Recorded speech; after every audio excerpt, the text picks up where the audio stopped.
And I mean, guilty as charged. Kevin Hart sat here and like the whole world has seen Kevin Hart laughing at that laugh, and it was funny. But he is now laughing last and thus laughing best. But I'll tell you right now who is the MVP of the Raptors. And as brilliant as Kawhi Leonard has been, to me, the MVP is their general manager, Masai Ujiri.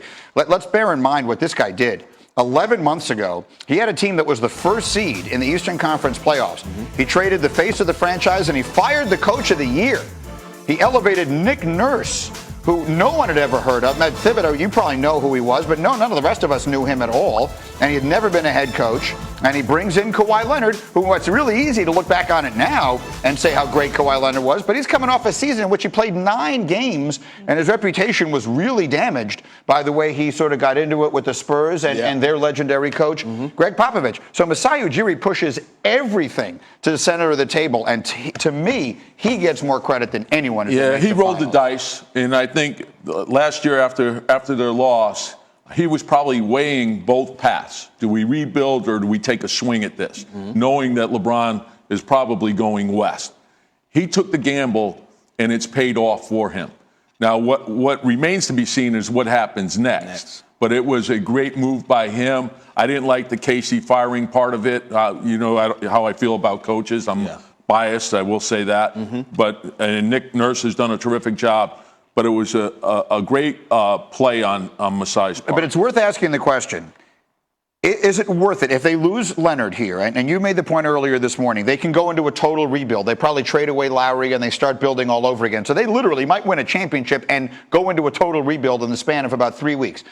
But that said, even if they don't win it, was it worth it anyway? Was it worth it to get this team to the finals? I think so. I think it was a great move by Masai because they were either going to do it this season or they're going to do it next season. And they may end up keeping him. So if that happens, that's the best of all worlds. But he was planning for this. He created 2 paths, and he said, let's take a chance on this, and it's worked out great. Let's start there quickly, DJ. Do you think Kawhi does stay in Toronto? I don't think so.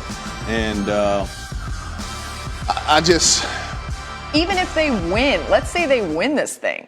I don't see it. Got to make it harder, I don't though. see it. I don't see it. I just think he's LA kid, like we said, and you know, he wants to go home, and that's okay, you know.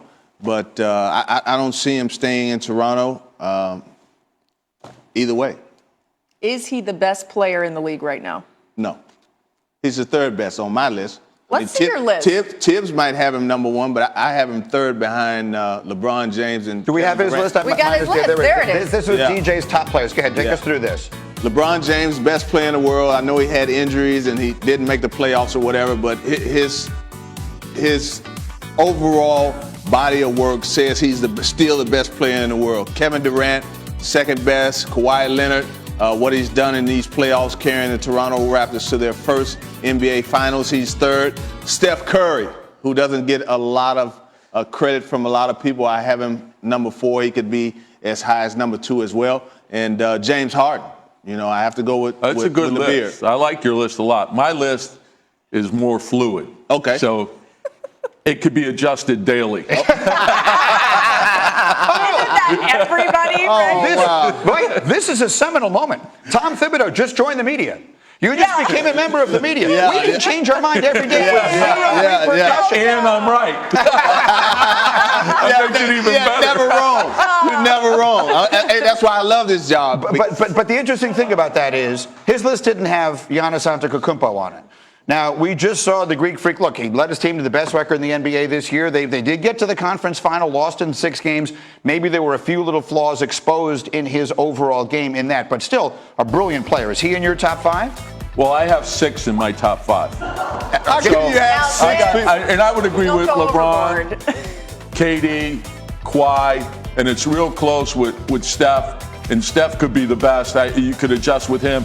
And then I have James Harden and Giannis tied for that last spot. Wow. And James Harden, you could move him up and down too. Wow. And I think, look, Kawhi wasn't even in the top 5 going into the season based on him being hurt. But the year before that, he certainly would have been in everyone's top 5. I think we all recognize him as a first-team All-NBA player. Yeah. All right, we got to move. So here's the one thing. You can join the media, but you can't have 6 in your top 5. That's one thing not allowed. The NBA Finals start Thursday night at 9 Eastern, 6 Pacific on ABC with the Warriors in Toronto. They're taking on the Raptors. Our Game 1 coverage, tips with NBA Countdown at 8:30. Both can be seen streaming live on ESPN and on the ESPN app. All right, a little sneaky Hembo time here as we turn the conversation to a little bit of baseball on this Memorial Day. And the question was, who was the only Hall of Fame baseball player to serve in multiple wars? And I can tell you, Laura Rutledge got it right immediately. Ted Williams. And I think this is one of the most amazing things about him, that he was able to do this as well as playing America's pastime, World War II, as well as the Korean War that Ted served in. That's correct. He missed nearly 5 full seasons serving our country. And I remember interviewing Senator John McCain, when he was running for president, asked him who his favorite athlete of all time was, and he said Ted Williams for that exact reason. It's a great pick. Let's get to some more baseball talk on this Memorial Day. Very pleased to be joined by our analyst, David Ross. And Rossi, let's start with the Yankees. They lead the AL East. They're doing so without contributions from basically all their best players. Giancarlo Stanton, Aaron Judge, Didi Gregorius all out. What stands out to you about this team's depth? Well, I mean, you're exactly right. They've got so much depth. And, I'm tired of hearing about the injuries. This team they're putting on the field is doing a great job. Gio Urshela has been a godsend for that New York Yankees lineup. Frazier, you've got, the whole group. Torres, Sanchez seems to be back. DJ LeMahieu is proven that it's not just a Coors stat-driven era. I mean, this guy can absolutely hit. This team is deep. They continue to fight. They never give up, and I think that's a great sign from their manager. LeMahieu, also an excellent fielder at second base. Let's talk about your former teammate, Chris Bryant. Of course, still waiting to hear exactly how injured he is, so hopefully he's okay. But his numbers were down in 2018 at the start of the season. He has turned things around offensively this month. What have you seen from him? Well, he was dealing a little bit of an injury, a shoulder injury last year on that finish. But, if you talk to this guy coming into spring training, he had a little bit of chip on his shoulder, a little bit of just something to prove, I think, this year. And he's done it. He switched to that axe handle bat, which has been a huge adjustment for him. Seems to be finishing the ball, and he's hitting to all fields. This guy looks phenomenal. He's back to his MVP type status. I hope he's all right because he's been such a big part of that Cubs lineup. Yeah, we'll wait to hear that update. Joe Madden said at least he did travel with the team. Thanks so much, David Ross.